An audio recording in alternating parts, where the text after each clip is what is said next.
Now, ladies and gentlemen, please welcome President American Airlines Group, Robert Isom, in discussion with Skift Aviation Business Editor Brian Summers.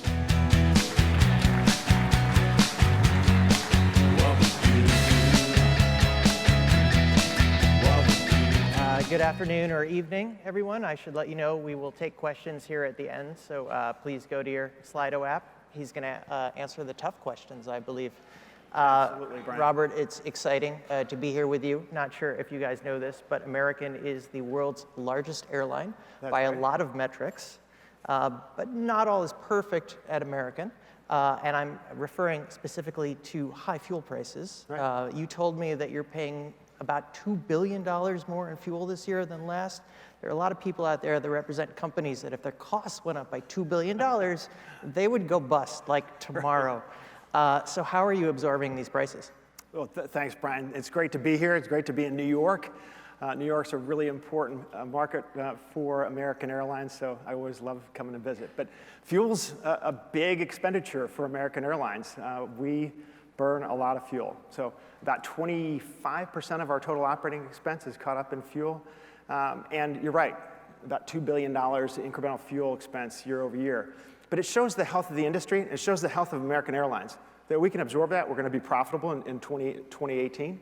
And the good news is that we're finding ways to really offer customers a product and a price that we can make a margin on. And that helps offset a lot of that cost. Now, one of the other things that I'd say is that it helps that American Airlines has invested billions of dollars in the last 4 or 5 years to improve our fleet. And so we have the youngest fleet in the industry, and we're the most fuel efficient in terms of aircraft. And over the long run, that's going to serve American very well. Okay. Fares are up, though, right? Are they going to continue to go up so that you can recover the higher fuel prices? Well, what I would say is this, is we're doing a nice job of really working with customers to find products that they're willing to buy and find value in. And so when you take a look at American Airlines and what we've done over the last few years, we've taken a look at demand and been able to do a nice job of segmentation. So we have a first class product. We have a business class product, main cabin extra, a premium economy, an economy, a basic economy. And all those price points, allow us to offer customers something of value. The good news with that, though, is that we are seeing, customers that really do want to buy up. They like the amenities that we can offer in some of the higher product categories. I do like an upgrade myself, I have to tell you. Of course. So you do have customers. They said it on a panel earlier today. People that buy up generally feel pretty good, even though they've paid for it. So that's a good thing. Yeah. There are definitely people in the back that are angry at airlines. You've shrunk their seat pitch. You're offering them fewer perks for free. What do you say to those people? Do you say you get what you pay for, or do you say something a little kinder than that? Oh, of course not. No. Well, what I start with is that we've made a tremendous amount of investment in the product. Like I said, 500 new aircraft. For a time over the last few years, we've been taking one new aircraft every 4 days. And it's $25 billion of expenditures that we've made in capital improvements. And that's been on new aircraft. It's been on refurbishing older aircraft. It's been on clubs and lounges. It's been on employee facilities. It's been on training. It's been throughout the airline. But when you take a look at the product itself, that renewal of the fleet, I think, is providing something that is better than has been out there in the past. And so, take a look at some of the new aircraft that we're bringing on. They have bins that really offer the ability for everybody to have a carry-on piece of luggage. So the largest bins that we've ever seen. We have power ports at every seat, satellite Wi-Fi that offers streaming capability. So we are offering a product that I think that is delivering value to customers. And the industry as a whole, we've never been better at on-time performance and completion factor. And really, when you take a look at customer perception, it's been improving over time. Okay. I wanted to ask you a little bit about on-time performance here. Sure. We grilled Joanna from JetBlue earlier. Every executive in this airline industry has what I might call an idiosyncrasy or an obsession. And Roberts, as you may or probably do not know, is something called D0. And I'm going to let Robert explain to the room what D0 is and why are you so darn obsessed with it? Sure. And I just passed through our LaGuardia station, and Loretta Bove is our station director here, and she gave me the nickname Captain D0, which is something that I carry with me. But D0 is just departing on time, exactly on time. Not 5 minutes late, not 1 minute late. Early. It's not 1 minute late, it's departing on time. And it's something that we have prided ourselves on over the years of really holding ourselves accountable to. Because you know what? If you depart on time, guess what? You have a really good chance of arriving on time. It's a surprising correlation between the two, right? So it is just getting back to the basics. And so what we do is we take a look at the operation and think about the resources that people need to have to deliver an on-time departure. And so whether that's the number of agents that we have, or if it's making sure that the fueling is and catering and cleaning is done, it's that choreography of everybody that has to be done to allow for that departure. So we take it a step further. It's not just departing on time, but it's that countdown to departure that starts, really days, months, long in advance of that, because it all goes back to even how the schedule is developed. Okay. So it's really important to us. But there is a certain amount of rigidity to that, right? I mean, you have somebody making a connecting flight in Chicago. The airline knows where they are. Maybe it's the airline's fault that they got to Chicago late. And if you delay the next departure by just 5 minutes, they make the flight, you make them happy. But you close the door, you get out of there. That's not all the time. It happened to me once. Well, I'll give you my card. All right. Okay? You can give me a call later. No, well, the way we take a look at it is, during a launch flight, first flight of the day. Yeah. If that flight is an hour late, okay, that aircraft will probably turn to 5 or 6 different flights throughout the day to spoke stations and then back through the hub and throughout. If you allow that first flight of the day to have an hour departure and then it cascades through the rest of the day, you're not going to just disrupt 150 passengers or 200 passengers. You're going to ultimately disrupt potentially over 1,000. And lost bags and staffing and overtime and you name it. It's an issue of disruption. The good thing about American, though, is we have a really broad network. The largest airline in the world, 6,700 departures a day. The great news about American is that we can identify and find opportunities for people to get back on schedule. And so we invest in that. And one of the things that has been really neat, we had storms that came through New York last night. And last week there were storms through Dallas and the hurricane that went through in Charlotte and the East Coast as well. We've invested a lot in technology to allow us to find ways to get customers information to allow them to get on their way when disruptions happen. So behind the scenes, we're trying to find ways to give options, making sure that people know where their bags are, what their options are to reconnect, and we're giving them to them the way they want to receive it. Not waiting in a line, and not on a line with reservations either. Okay. We talk about a lot of things about airlines that make us feel good, the customer experience and everything like that. But when you look at something like customer satisfaction scores, right, is the #1 driver for everyone else as it is for me, did I get there on time, or are there other things as well? Right. You do find that. So the good news, as I said again, is that customer perception scores are increasing, and I think it has a lot to do with the investment in the product that we've made, and the fact that operations performance for the industry as a whole has generally improved over time. But you're right. When something isn't delivered, the most basic part of the transaction, which is getting from point A to point B on time, it clouds everything else. And so the way we look at it at American, we have a pyramid of hierarchy of needs, so to say, and it starts with safety and compliance, and then it's just core operating reliability, and the next up is customer service, and then it's all the amenities at the top of the pyramid. But you know what? Offering better meals and offering a better movie, that is just an apology if you didn't do everything else right. Okay. And so much of our attention is really devoted to making sure that we have a really reliable airline and that when things do go wrong, we get people back on track. Okay. I wanted to follow up on something about your cheapest fare, the basic economy fare that you mentioned before. It's a no-frills fare. Right. It's generally the cheapest. You use it in a lot of markets. Up until earlier this month, you did not allow people to board with a large carry-on bag. Right. You've changed that, and so now you can. What made you decide to change that policy? I know some customers didn't like it. Well, let's go back and think about basic economy. So when we launched basic economy back last year, the whole idea was that we have to find a way to compete with the ultra low-cost carriers. We were going to market and having a product that had all the content. It's basically assigned seat and boarding priority and frequent flyer status and you name it. But we were going to market against ultra low-cost carriers that would offer the most basic of basic fare and then add on to that. And so if they were going to market and saying, hey, here's a $40 fare, we'd have to go and match with a much higher content product at $40.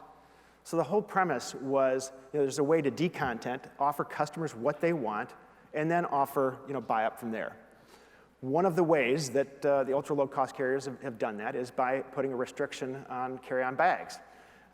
We did the same, still offering snacks, drinks, and other amenities and having a better product, but we did the same and we thought that that would be a good mechanism to allow us to compete.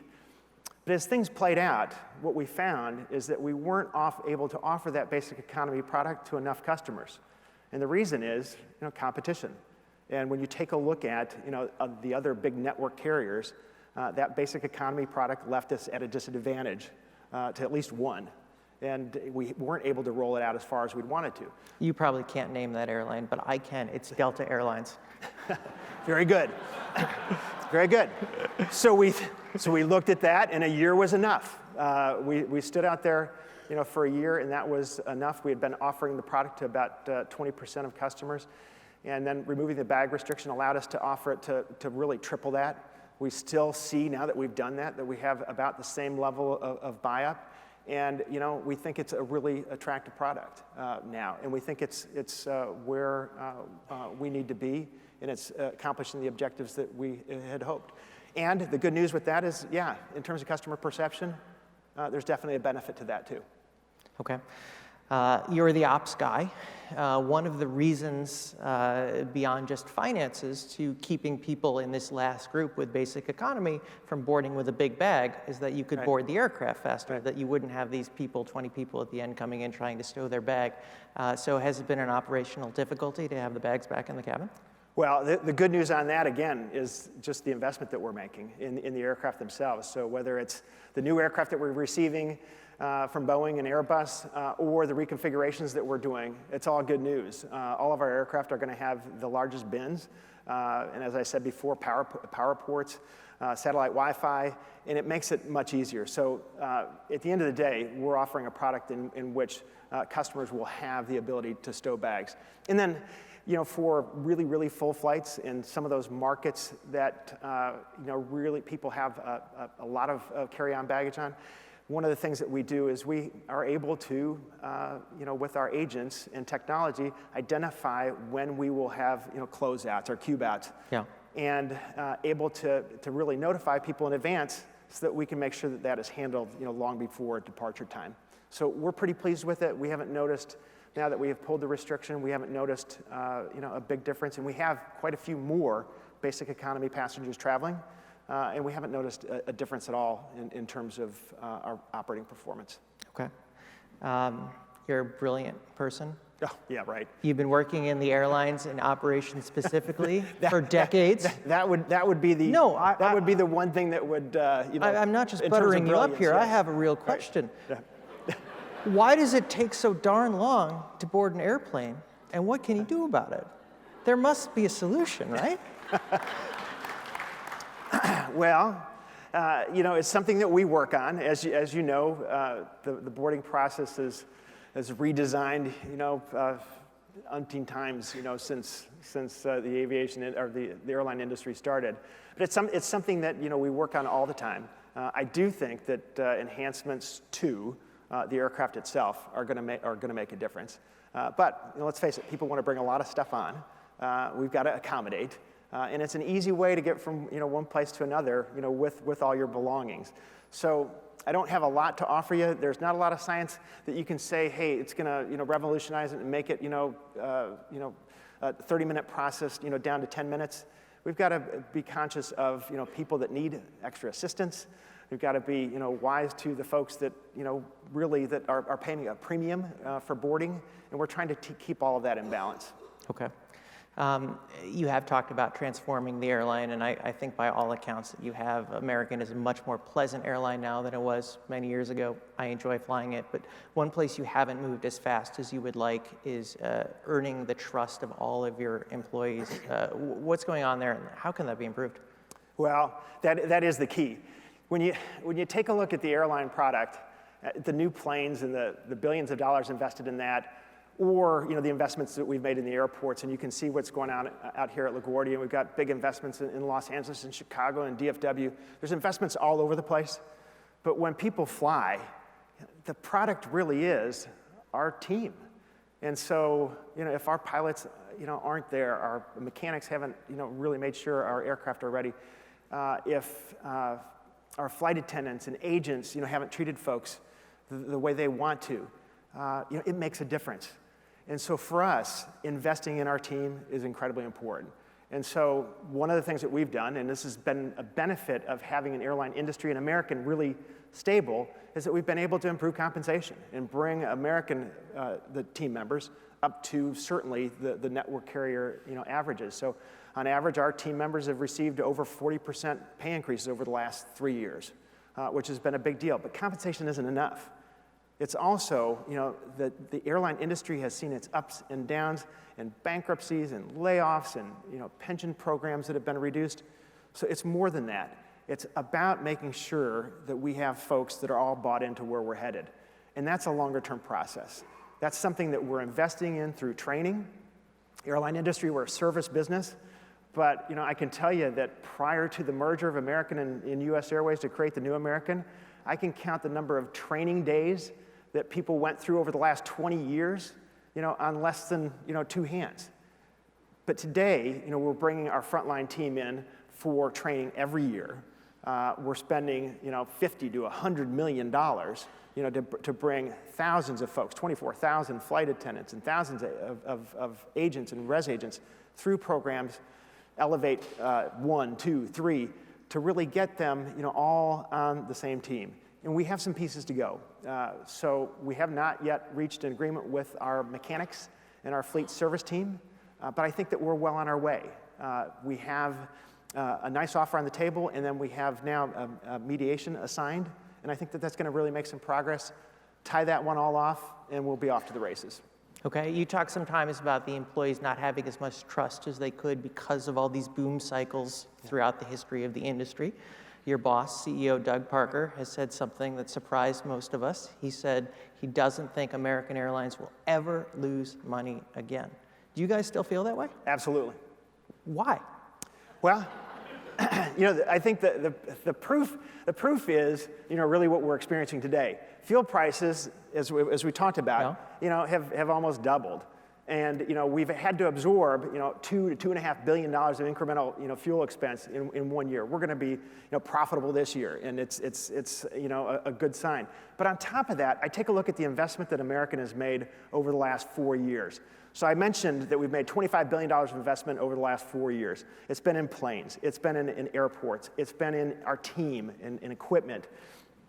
All of that, American is primed to take advantage of now, and really to offer benefit to our customers through satellite Wi-Fi, lie-flat seats, first-class, offerings on the 777-300s, and a real first-class product on the 321Ts as you go transcon.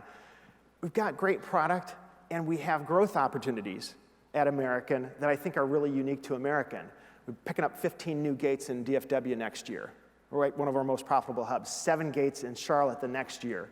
And then after that, we're able to open up the new regional terminal in DCA, which will allow us to improve our regional operation by a great amount as well.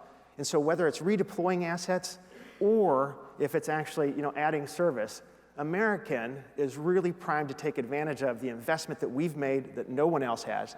And then we have these growth opportunities that really, I do think, are unique to American as well. Great. Should we see if the audience has harsher questions for you than I do? All All right, They let's can. take a look. I'm going to go with the second one there. American has devalued points, decreased bathroom size, has unstable Wi-Fi, and flight attendants on the verge of striking, which I don't think is necessarily true. How does American look to really provide value? Well, I'll answer what I think is the Please real do. question Please there, do. right? So, in terms of the frequent flyer program, the Advantage program, largest affinity program in the world, largest loyalty program in the world, we're really proud of it. And so, in terms of the investment that's been made in that program, we are now offering or putting, I believe, another 1.5% of capacity, into the program. So we are doing everything that we can to really make sure that that program has the kind of capability and offers the kind of utility that customers want. We've inserted new tiers, and yes, the Platinum Pro, where customers are able to, over time, really tailor the amenities that they want that I think they find value in. Yes, it is more of a value-based program, but that's the intent. We really want to make sure that we're taking care of those that are spending the most on American. And then when you take a look at product, I'd like to go back on that and just say, we're trying to do what is appropriate for what customers want, and really where they find value and what they want to pay for.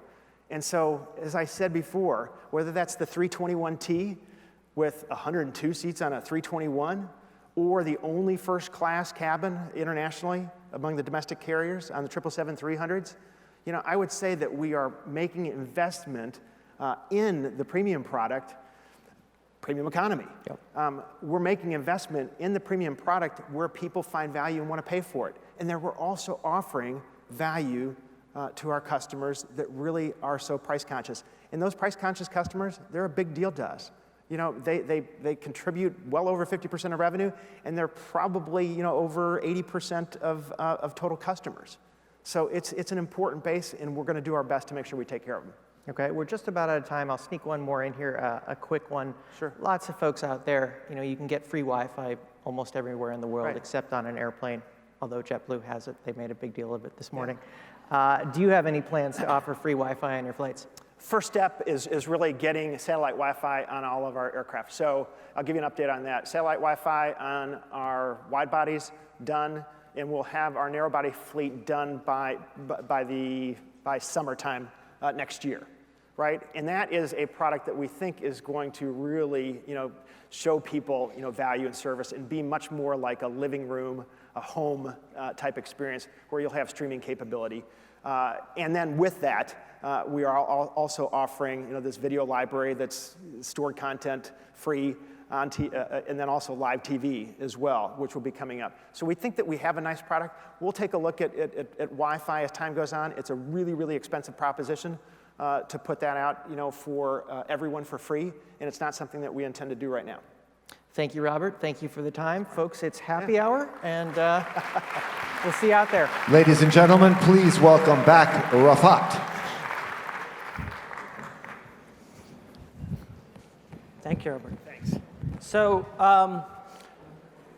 I just wanted all of you to see our socks. All of the Skift people are wearing socks. Nobody has seen our socks today, so I just folded it up.